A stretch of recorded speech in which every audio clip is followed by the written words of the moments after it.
ஒன்றும் இல்லைங்க, இவ்வளவு பெரிய போராட்டம் நிகழ்ந்தது. ஆனால் அந்த நக்கலா கேள்வி கேட்கறதுக்குன்னே சில பேர் இருப்பான் இல்லையா, அவனுக்கெல்லாம் தமிழன் எப்பவுமே அறிவுபூர்வமாக பதில் சொல்லியே பழக்கப்பட்டவன்.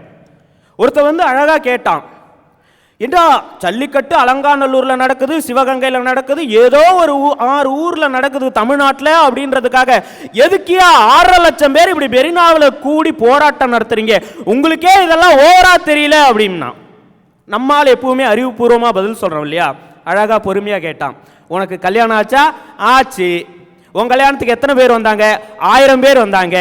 1000 பேருமாடா உன் பொண்டாட்டி கழுத்தில் தாலி கட்டினா?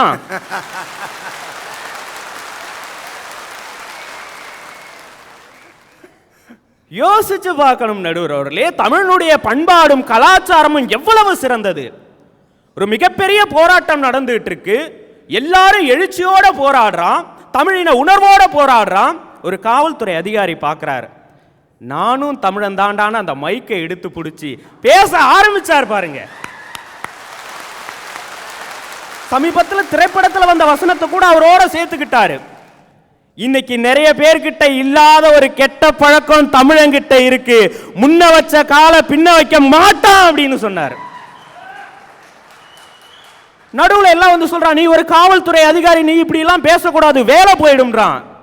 மேல போட்டிருக்கிறது காக்கி சட்டை, உள்ள ஓடுறது தமிழனோட ரத்தம். நம்ம முன்னோர்கள்லாம் அந்த காலத்துல நடுவர் அவர்களே, உங்க ஊர்ல ஏரி குளம்லாம் இருந்ததா? முன்ன இருந்துச்சு, இப்போ அதெல்லாம் எங்கே கிடக்குன்னே தெரில. எல்லாம் இப்போ தோட்டம் போட்டு நடக்கிற இடமா மாற்றி விட்டாங்க எங்கள் ஊரில். நடுவர் அவர்களே, எங்கள் ஊரில் இருக்குங்க ஏரி எல்லாம். அந்த ஏரி எல்லாம் என் பாட்டை முப்பாட்டெல்லாம் மற்ற மரத்தெல்லாம் நட்டு வைக்க மாட்டான், பனை மரத்தை தான் நட்டு வச்சான். ஏன்னா மற்ற மரத்துக்கெல்லாம் ஆணி வேர் தாண்டா இருக்கும், பனை மரத்துக்கு மட்டும் தாண்டா சல்லி வேர் இருக்கும். பனை மரத்தை நட்டு வச்சா அந்த கரையெல்லாம் கெட்டியா இருக்கும், கரை உடையாது, ஆறும் குளமும் கொட்டையும் நிலைச்சு நிற்கும் நினைச்சான். அந்த பனைமரத்தால எவ்வளவு லாபம், நொங்கு, சில்லு கருப்பட்டி, பதநீர், பனவெல்லம். நடுவரில் நீங்க பனம்பழத்தை சுட்டு சாப்பிட்ருக்கீங்களா? பனம்பழமா? அதை சுட்டு சாப்பிட்றப்ப இருக்க ஒரு சுகம் இருக்குது பார்த்தியா, அந்த தாடி மாதிரி ஒரு இது இருக்கு, ஒரு நூலாக இருக்கும், அதை கடிச்சு அப்படியே இழுத்தோன்னா மஞ்சளாக ஒரு சுவையான ஒரு பொருள் போகும். அதுக்கிடையில் அந்த பனை நார் இருக்குது பார்த்தீங்களா, அது போய் அந்த நடுத்தொண்டையில் மாட்டிக்கிறான். அதை வெளியே எடுக்கிறதுக்குள்ளே படுற பாடு, ஆசையாக தின்னுக்கிட்டு இருக்கப்ப அந்த நார் போய் அங்கே நின்றுக்கிறேன் அப்படின்ட்டு அந்த பனம்பழத்தை சுட்டு சாப்பிட்றது. அந்த பதனியை சில பேர் டம்ளரில் வாங்கி குடிப்பேன். இந்த டம்ளரில் வாங்கி குடிக்கிறத விட அந்த பனை மட்டையை ஒரு சின்ன போட்டு மாதிரி செய்வாங்க பாருங்க, அதில் ஊற்றி அதை சிந்தாமல் குடிக்கணும். அதில் தான் சில பேர் இப்படின்ட்டு அம்புட்டே மடியில் ஊற்றிடுவேன். அதில் குடிக்கிறதுக்கு ஒரு டெக்னிக் இருக்குது, அது மாதிரி சுகமியா அதெல்லாம். நடுவர் அவர்களே, பனைமரத்திலிருந்து கிடைக்கிற நுங்க சாப்பிட்டோம்னா வேர்க்குரு வராதுன்னா, அந்த கொட்டையை எடுத்து ஒரு களிப்பான மண்ணிலையோ ஒரு மணல்லையோ புதைச்சி வச்சா பனங்கிழங்கு வரும். அதை விட சத்தான ஒரு உணவுப் பொருள் உலகத்திலே இல்லைன்னு சொல்றான். யோசிச்சு பாருங்க, நம்ம முன்னோர்கள் மட்டும்தான் அதை கடைபிடிச்சிட்டு இருக்காங்கன்னு விக்னேஷ் மாதிரி ஆளெல்லாம் நினைக்கிறீங்க. ஆனா இதே சென்னையில தாம்பரத்துல மக்கள் குழு அப்படின்னு ஒண்ணு இருக்கு. வர்தா புயல் வந்தப்போ 30,000 விதைப்பந்துகளை உருவாக்கி தமிழகம் முழுக்க அந்த மரங்களை நட்டு வச்சது இதே இளைஞர்கள் தான். நடுவர் அவர்களே, என் பாட்டிக்கு மொத்தம் 4 பிள்ளைங்க, 4 பொம்பளை பிள்ளைங்க. 4 பொம்பளை பிள்ளைகளுக்கும் 2 பிள்ளைங்க. எல்லாத்துக்கும் என் பாட்டி தான் சோறாக்கி போடும். ஒரு புள்ள பசியா இருந்தா கூட என் பாட்டி முகத்தை பார்க்கவே முடியாது. அவங்களுக்கு சோறு போட்டு அவங்கள பரிமாறி அவங்க சாப்பிட்றத பார்த்து தான் என் பாட்டி சந்தோஷப்படும். ஆனால் யோசிச்சு பாருங்க, இன்னைக்கு இத்தனை லட்சம் மக்கள் இந்த மெரினாவில் உட்காந்து போராட்டம் நடத்தும் போது எனக்கு ஒரு விஷயம் தோணுச்சு. என்னையா இவ்வளோ மக்கள் உட்காந்து போராடுறாங்களே, இவங்களுக்கெல்லாம் எப்படியா சாப்பாடு கிடைக்கும்னு நினைச்சேன். இஸ்லாமிய நண்பர்கள்லாம் வண்டி வண்டியா சாப்பாடு எடுத்துட்டு வந்து கொடுத்தாங்க. ஒரு பக்கம் கிறிஸ்துவ நண்பர்கள்லாம் அவங்களுக்கு தண்ணி பாக்கெட் கொடுத்தாங்க. ஆனா எது தெரியுமா என் கண்களில் கண்ணீரை வர வச்சுச்சு? என்ன சாதின்னு தெரியாது, என்ன மதம்னு தெரியாது, ஒவ்வொரு இளைஞனும் உரக்க குரல் எழுப்பி போராட்டத்திற்காக கர்ஜிச்சுட்டு இருக்கான். அப்ப நடுவுல ஒரு அம்மா ஒரு குண்டான்ல சாப்பாடை எடுத்துக்கிட்டு ஒவ்வொரு புள்ளையா ஊட்டிக்கிட்டு போனாலே, அப்படிப்பட்ட தமிழச்சி இருக்கிற வரைக்கும் இந்த தமிழனுடைய பண்பாடும் கலாச்சாரமும் வீழ்ச்சி அடையாது நடுவர் அவர்களே.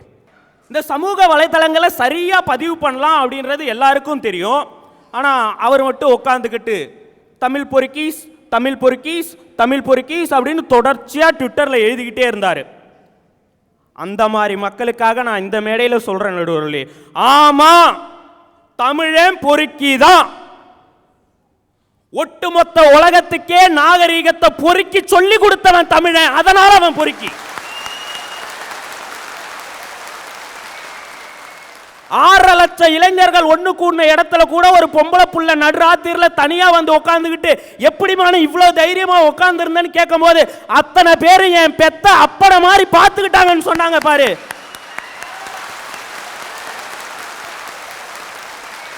அந்த மாதிரி இளைஞர்கள் இருக்கிற வரைக்கும் தமிழனுடைய பண்பாடும் கலாச்சாரமும் ஒரு நாளும் குறையாது நடுவர் அவர்களே.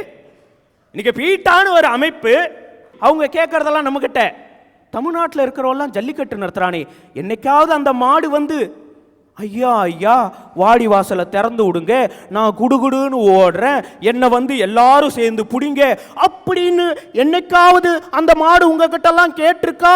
அது படுற துன்பம் உங்களுக்கு தெரியுமா? அது படுற கவலை உங்களுக்கு தெரியுமா? அதெல்லாம் உங்ககிட்ட வந்து கேட்டுச்சா அப்படின்னு ஒரு அம்மா உட்காந்துட்டு டிவியில் கேட்குது.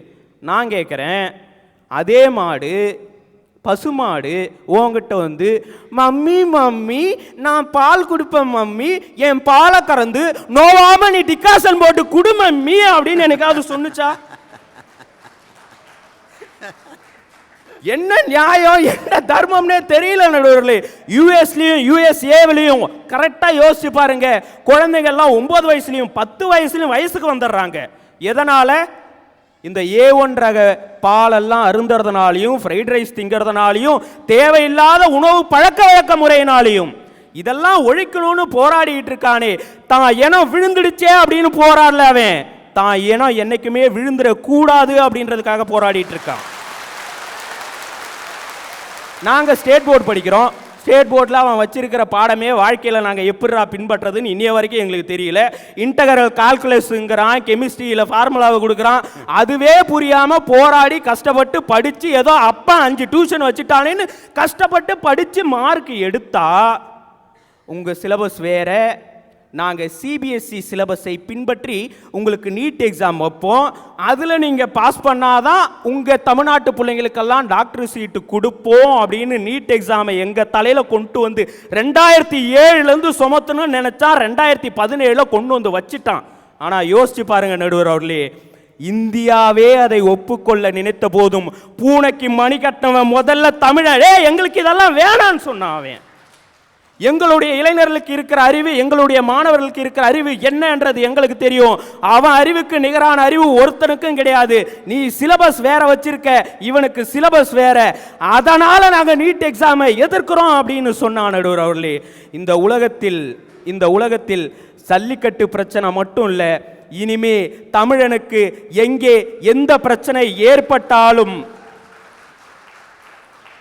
ஒவ்வொரு தமிழச்சையும் போராடுவாள், நாளை பிறக்க போகும் குழந்தையும் போராடும். மறுபடியும் சொல்றேன் விக்னேஷ், ஏனோ விழுந்துடுச்சே அப்படின்றதுக்காக இல்லை, ஏனோ எப்பவுமே வீழக்கூடாது அப்படின்றதுக்காக தான் நாங்கள் போராடுறோம். நல்லதொரு வாய்ப்பிற்கு நன்றி பாராட்டி இடம் அமர்கின்றேன். நன்றி, வணக்கம்.